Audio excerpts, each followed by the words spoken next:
afternoon, everyone. Before we begin, I am requesting everybody to please rise for the prayer to be given to us by Minya Euro.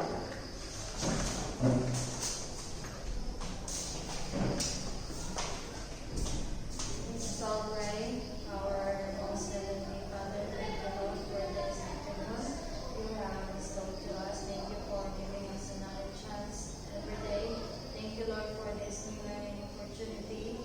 And we are asking for your guidance, O God, to please be with us so that we can do our works, our school works, and everything that we wanted to do, Lord. We are asking for your guidance so that this will become successful and will bring glory to you, Father. Lord, this is all we ask and pray in the mighty name of Jesus Christ. Amen.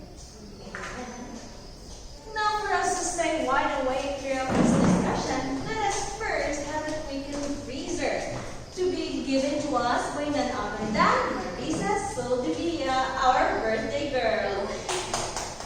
Okay, now do you all know the dance Girl in the Mirror?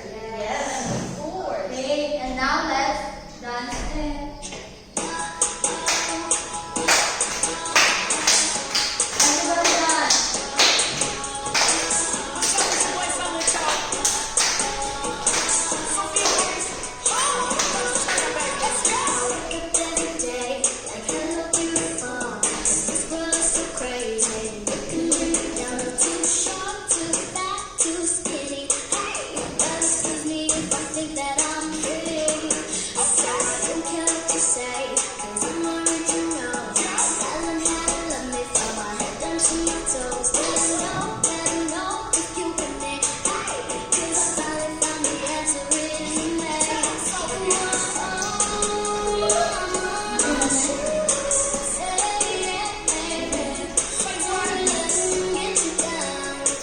Wow, I hope you are all energized with the quick and freezer that we have. Now, before you take your seats, kindly align your chairs properly.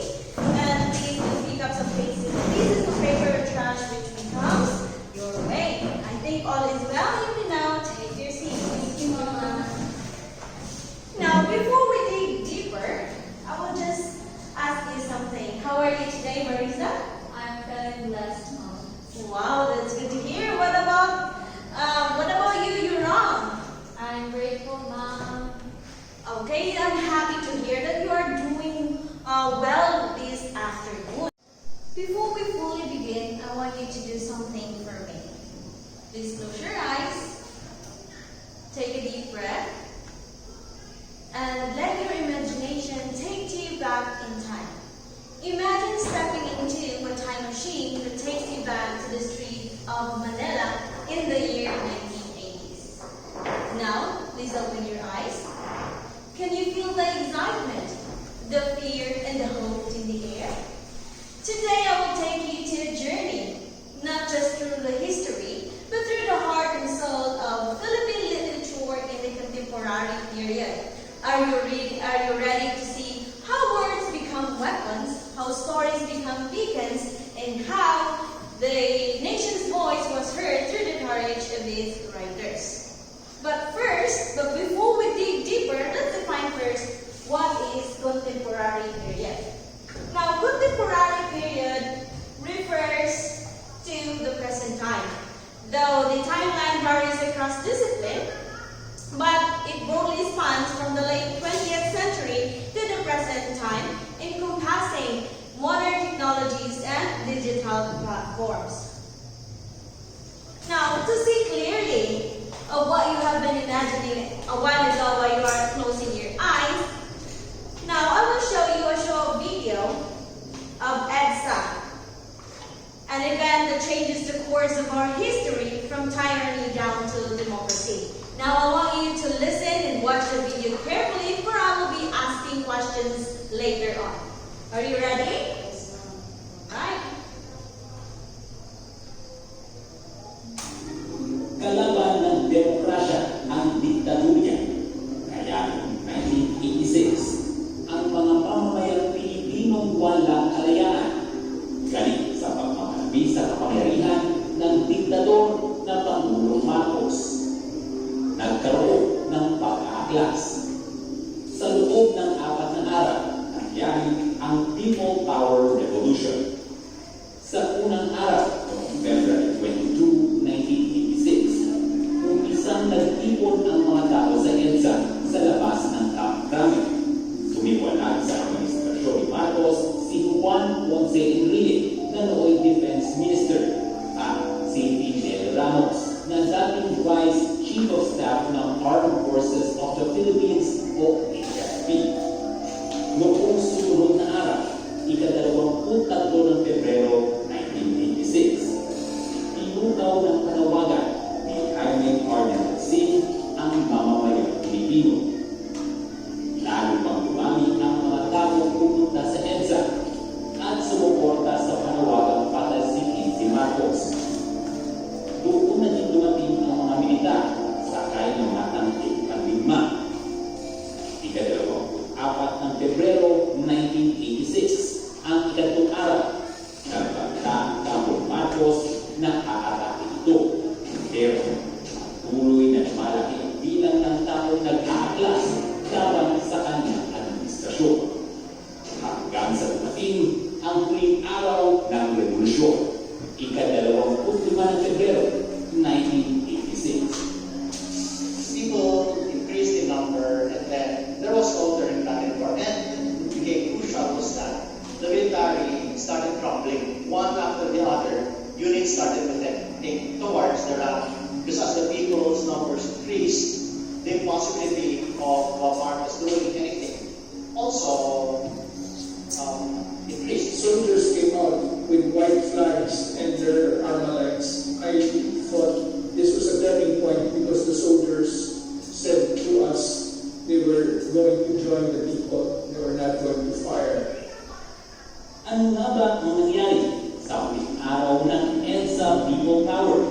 Ang huling kabanata ng diktadoryang Marcos.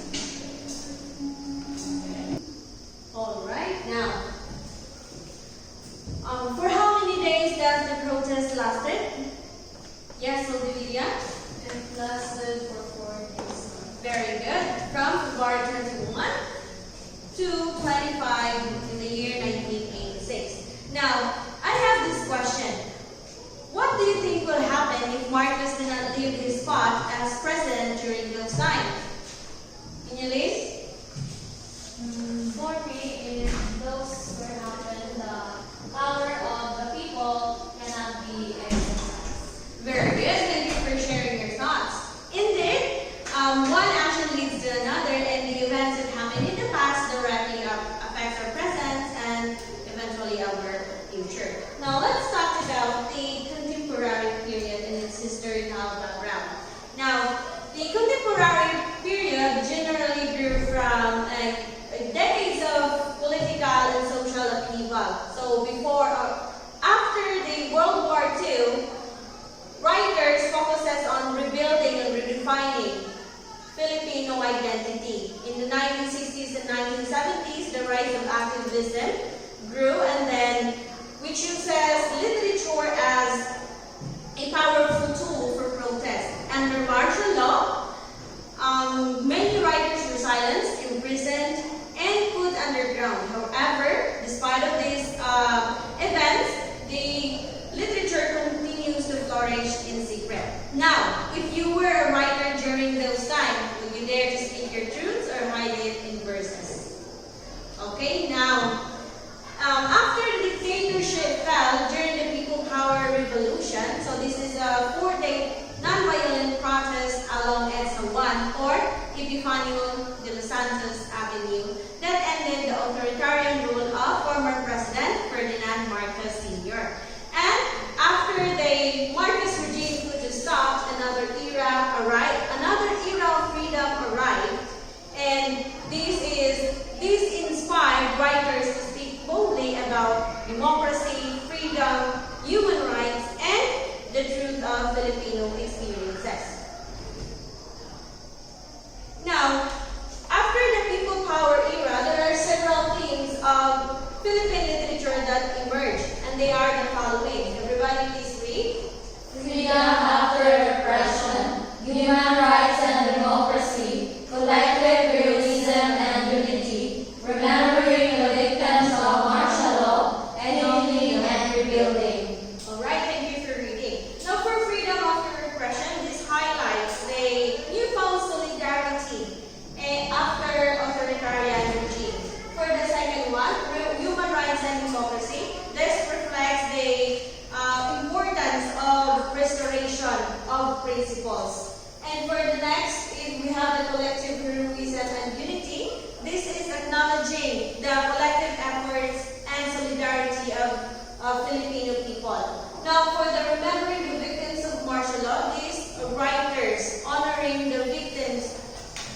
that suffered from martial law or under martial law, and ensuring that their stories are never forgotten. Like the story of Lenyosa Hilao. He is a journalist, a student journalist and activist who is considered to be the first woman to die in detention under martial law. And then for the healing and rebuilding, it is acknowledging the need for national recovery and progress. Now let's move on to the writers and work associated with the People Power era. First, we have Luwalhati Bautista. Do you have any idea who is Luwalhati Bautista?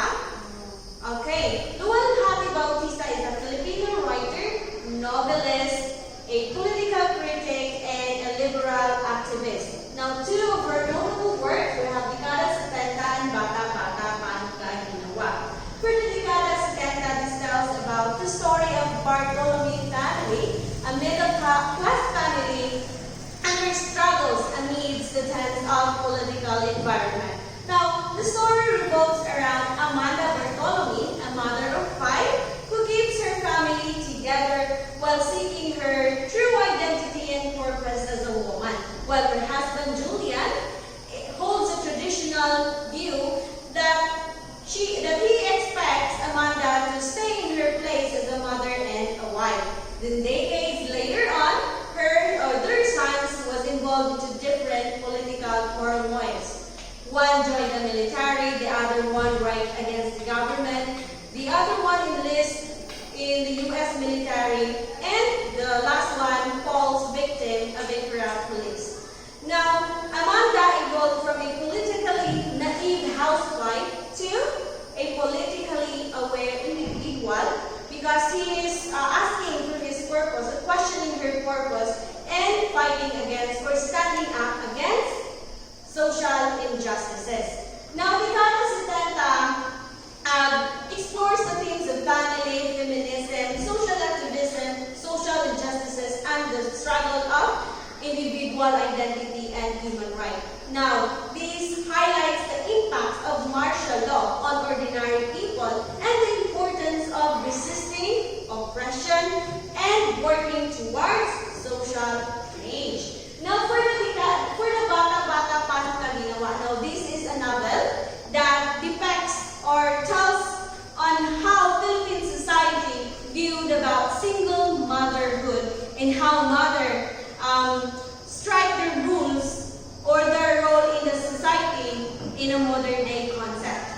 Now, the Bata Bata Paano Ka Ginawa tells the story of Leila, a woman rights advocate, a single mother of 2 children, OG and Maya, from different fathers.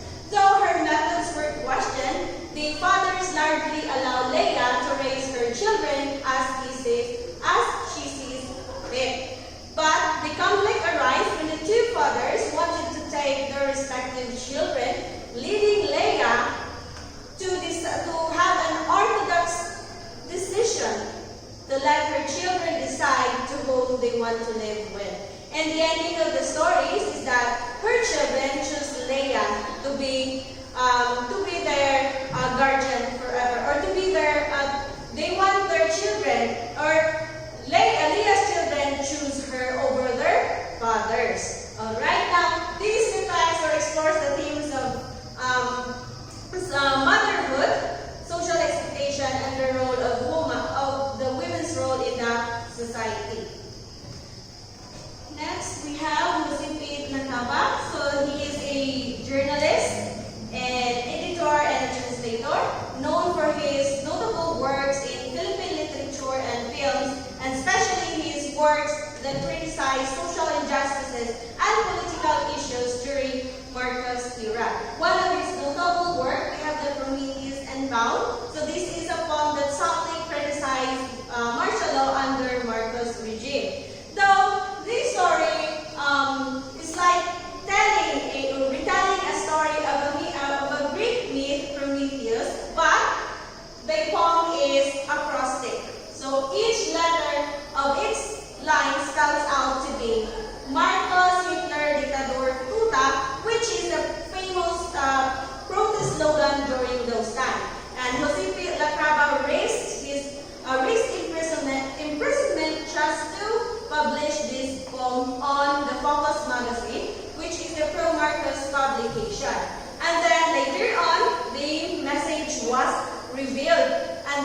Eventually, Joseph Lacabo was arrested and detained for more than 2 years. Okay, now that is Prometheus Unbound of Joseph Lacaba. Next, we also have several student writers involving Robin Cuevas and Edgar Jackson. So they are one of the many student writers who create a literature protest, the Fuel Revolution. Now, People Power Revolution is active and unafraid, born from conflict, courage, and democracy, which shapes on how the people see their past and imagine their future. Through the People Power Revolution, writers can speak boldly, making their stories a testament of truth, hope, and democracy. That will be all on my part. I'm giving the floor to the next discussant. Okay, good evening once again. Now let's proceed to the National Spirit and Freedom Revive. Can you please read this one? These refers to the renewed awakening of a nation's identity, unity, and collective strength. Okay.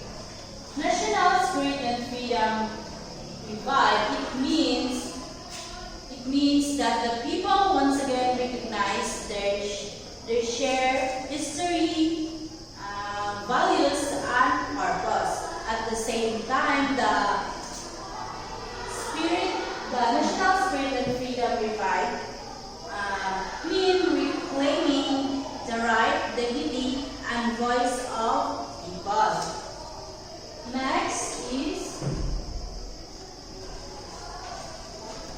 can you please read?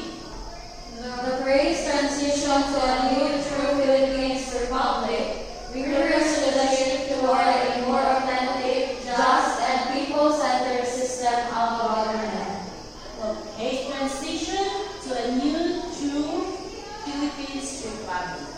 Refer to this shift toward a more authentic, just, and people-centered system of government.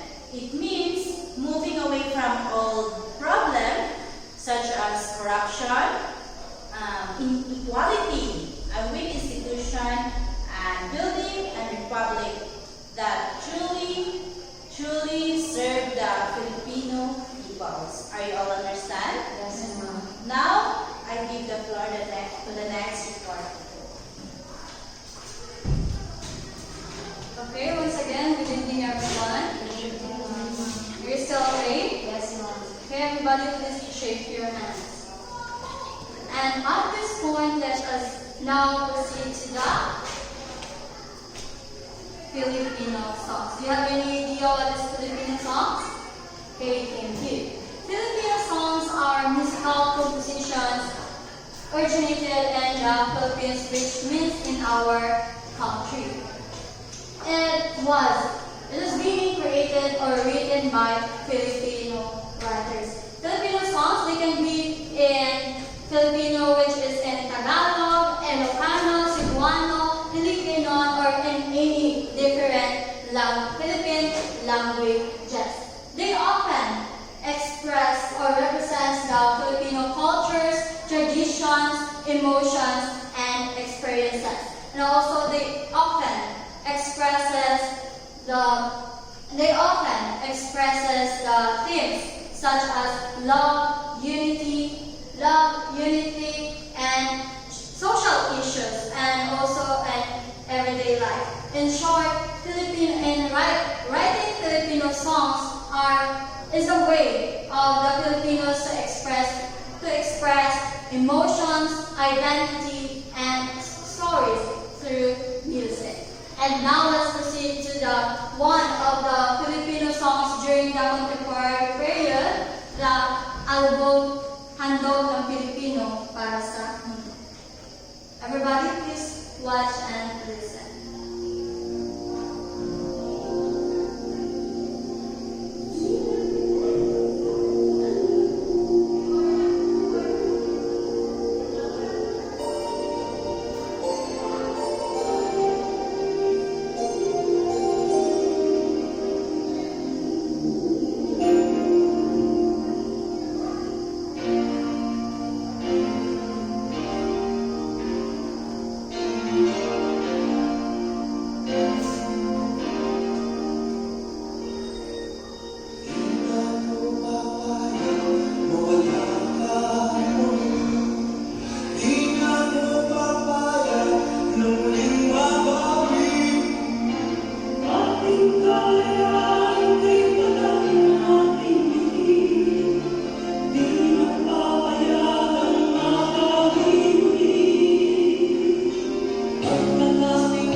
After listening and watching the video, I have felt a great sense of pride since it is all about the heroes or heroines of the Philippines wherein they were able to sacrifice and also do whatever they can do to gain, for the Philippines to gain its freedom from the invaders, particularly from the foreigners and also from our fellow Filipinos. Thank you, Ms. Muan and thank you for your overwhelming answer. The album Handog ng Pilipino sa Mundo is an iconic Filipino song and later on became an album created in 1986 after the EDSA People Power Revolution. The album itself is one of the most powerful musical symbol for Filipino unity and democracy. But the real question here is how the album Handog ng Pilipino sa Mundo captured the spirit of the revolution. The album itself, or the album Handog ng Pilipino para sa Mundo, captured the spirit of the revolution is first through the message of unity and peace. The song celebrates how millions of Filipinos gathered together without bringing any weapon to restore our freedom. It represents or symbolizes the revolution's non-violent characters, nagkakaisang bayan para sa kalayaan. Second is through the tribute of the movement.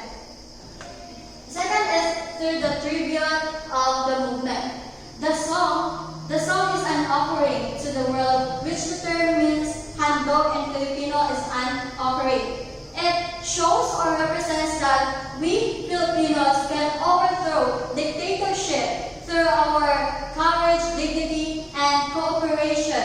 And also, the very important is, or the most important indeed, is our faith to restore the democracy. And the third one is through the cooperation or unity of the Filipino artists. Well-known artists like Jim Paredes, Lea Salonga, member of Apo Fighting Society, and other Filipino artists gathered together to perform it, symbolizing or showing us a nationwide cooperation that was being seen during the EDSA Power Revolution, or the unity being seen in that time. And the fourth one is through the historical and emotions during that time. The song itself expresses love, unity, freedom, and hope. And lastly, the album Handog ng Pilipino para sa Mundo captured the spirit of the revolution is through the symbol of Filipino culture. The album itself awaken us or give us the idea of what the revolution stands for. First is the democracy, human rights, hope, and also last is to gain our freedom. In short, the album Handog ng Pilipino sa Mundo was created in order for us to be awakened of what is happening in that time, and also it shows that we can gain or we can achieve the freedom we are hoping for or we are deep longing for without any weapon or violence. Do you understand the album Handog ng Pilipino para sa Mundo? And now let's proceed to the second Filipino song, The Bayan.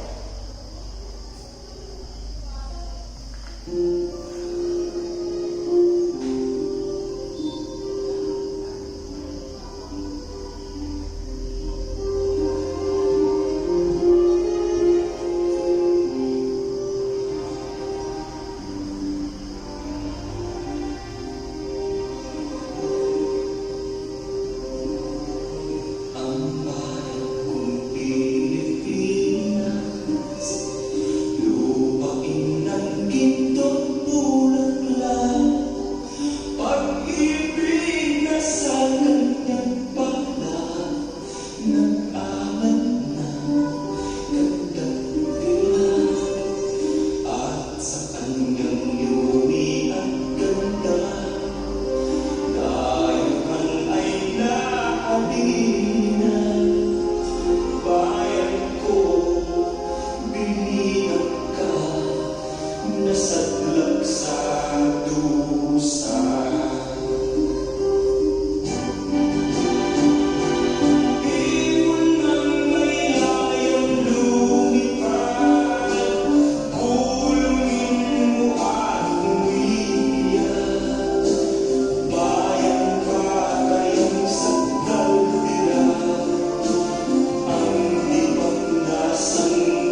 wrong choreographed answer.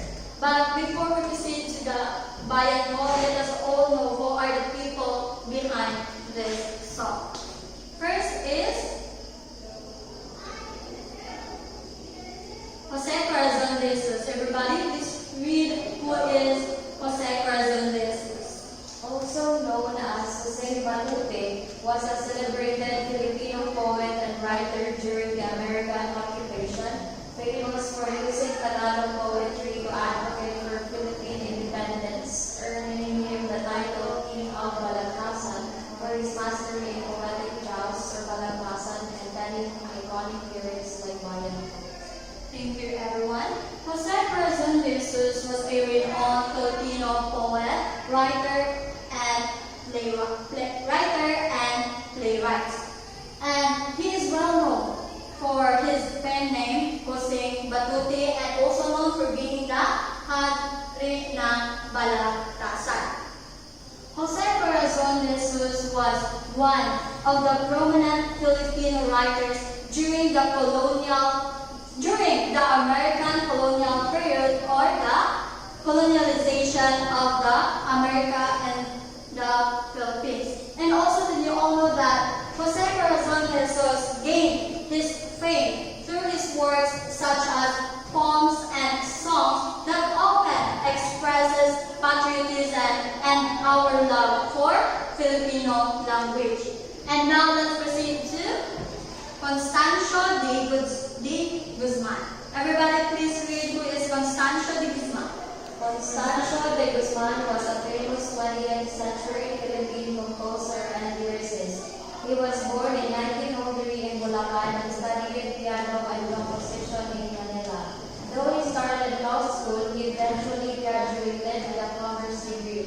He worked as a movie composer and musical director for several film companies. Okay, thank you everyone. Constancio de Guzman was a prominent composer and musician, often hailed as one of the pioneers of the Filipino popular music in the year 20th century. Constancio de Guzman is a well-known lyricist, or he is a singer and a composer.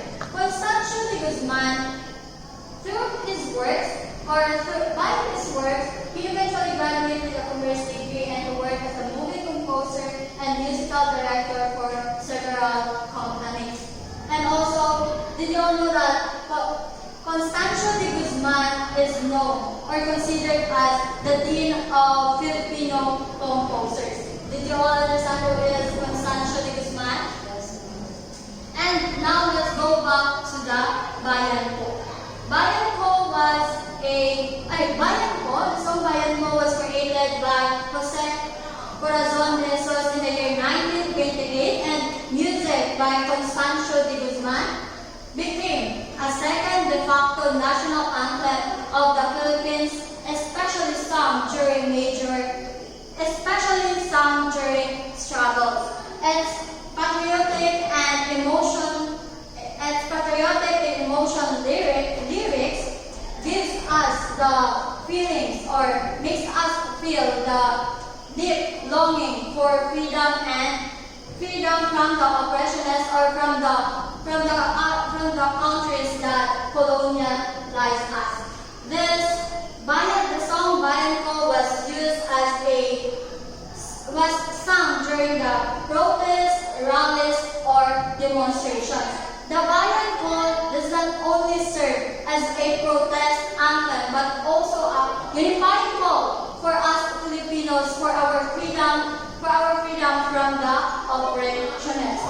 As we can see or hear in the lyrics itself, "Ibon mamalayang lumipad," it symbolizes that we are once free, but again we are being oppressed or colonialized by other countries. The song itself expresses or shows how beautiful the Philippines is and the Filipino people. In conclusion, the album ng Filipino para sa Mundo and Bayan Ko was created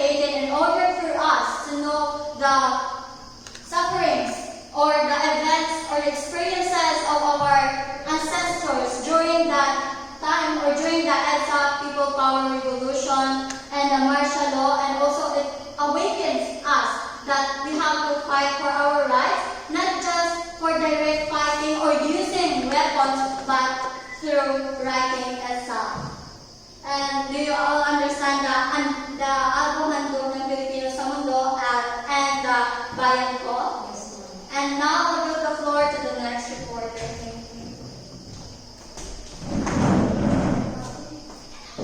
Thank you so much for that, Ms. Olivia. And to proceed, let us have the literary works and fiction during the contemporary period.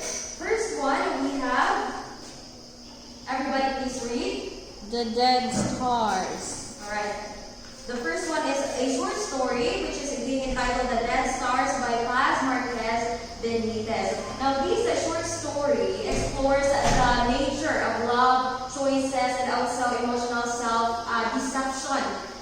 Wherein, through the experiences of Alfredo Salazar, who is the protagonist of the story shows that the feelings or the feelings of a person, even in its most powerful state, will eventually die. And also, it is like the dead stars, wherein we can conclude that the dead stars will continue to shine even if they are already been burned down. Now, to dig deeper or to thoroughly understand the story, let us have the first event, or let us first know where did Alfredo and Julia Salas met. Alright, everybody please read. Alfredo meets Julia Salas. Alright, Alfredo meets Julia Salas in the Del Valle household. And in there, Alfredo started to feel a spark, an immediate spark between the two of them. And also, Julia Salas also felt the same way. And then, after that, everybody please read the second one. Growing attachment. Of course, Alfredo Salazar the family of Alfredo Salazar is a family friend of the Del Valles. Therefore, Alfredo will always visit the Del Valle household. And Julia Salas is also, he's also living in there. Therefore, they will always meet whenever Alfredo visits the household. And then, as we all know, or as we can read, there is this growing attachment between the two because there was already a connection between them, a personal connection between them since they already have this so-called conversation, casual conversation. The third one, everybody please read.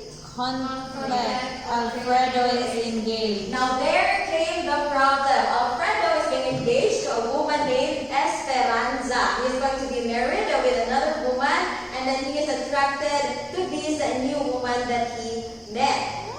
And then, let us know what comes next. Everybody please read the fourth one. Alfredo leaves for his wedding preparations. Alright. It is all about the duty or the passion. Alfredo is being torn between his duty and his desire. The duty, Esperanza, or his engagement to Esperanza, symbolizes his duty and a commitment. And his attachment or his attraction to Julia Salas symbolizes his desire. Now, what do you think will he choose? Is it his duty or his desire? His duty. Yes, Ms. Rosa, very good. Alfredo Salazar chose his duty and commitment over his desire. Therefore, Alfredo leaves for his wedding preparations. He chose Esperanza over Julia Salas. Now, what comes next will be discussed by our next discussant, Ms. Nina Lynn Yurong.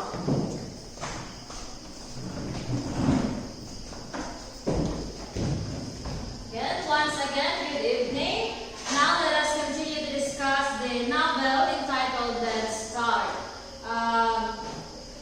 Please read the fifth one.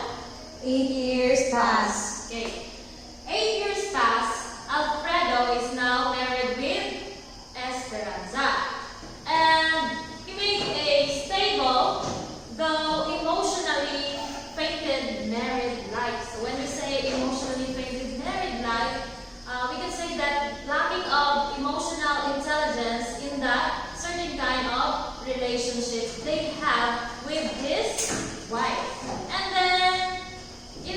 persuasion, Alfred still thinks of Julia. He still fantasizes, wonders about Julia, and idealizing the what ifs. What ifs he grabbed the opportunity to be Julia's husband or to choose Julia over Esperanza. So Alfred still thinks of Julia. And the sixth one, please read. Alfredo meets Julia again. Okay. During this time, Alfredo visits Julia's hometown for a legal work, and they met unexpectedly. Okay, so during their as they engage with each other, Alfredo still wants to or hopes to rekindle the intense feelings he once felt for Julia. And please read the seventh one. Realization of faded love. When they talks, of course, they have met and they talk something, okay? And then, as their conversation goes on, Alfredo realizes realization of faded love. The feelings or the passions he once felt for Julia no longer exist, okay? And then it does not exist anymore. And then also Julia seems distant, changed, and unaffected by the past. The great love he thought was an illusion. And please read the number 8. Symbolism of the dead stars. Okay. So Alfredo compares his love or compares his past feelings for Julia to a dead stars. Though it is still there, the light can still be seen in the sky, but the stars themselves is longer gone. And then also similarly for his love to Julia, once real. And then but with that he still or Alfredo held onto the memory long after it had died. So that is the important events, or that is how the story ends about the novel Dead Star. Now let me give to you Tony's Muan. So for the last part, let us have the core themes reflected in the events from the short story The Dead Star. So first, everybody please read the first theme. Illusion and versus reality. Right. Illusion versus reality. Now, in Alfredo's case, what is his illusion? His love for Julia Salas. Yes, his love for Julia Salas or Julia Salas. And of course, his reality is his commitment and also his duty for or to Esperanza. Now, illusion versus reality. We already have, or I mean, in real life, we have this so-called illusion versus reality, wherein we tend to romanticize the expectations that we have instead of or over the realities that are to come our way. That is why there are disappointments sometimes when we are so indecisive in making decisions. Now, the second one is Choices and consequences. yes, choices and consequences. Now, in Alfredo's case, what if he chose Julia Salas over Esperanza or vice versa? What will happen or what could have happened next? So, in Alfredo's case, he chose his reality. Therefore, he gained peace. Even though in that process, he also had this so-called emotional turmoil, wherein he had to turn his back on the woman that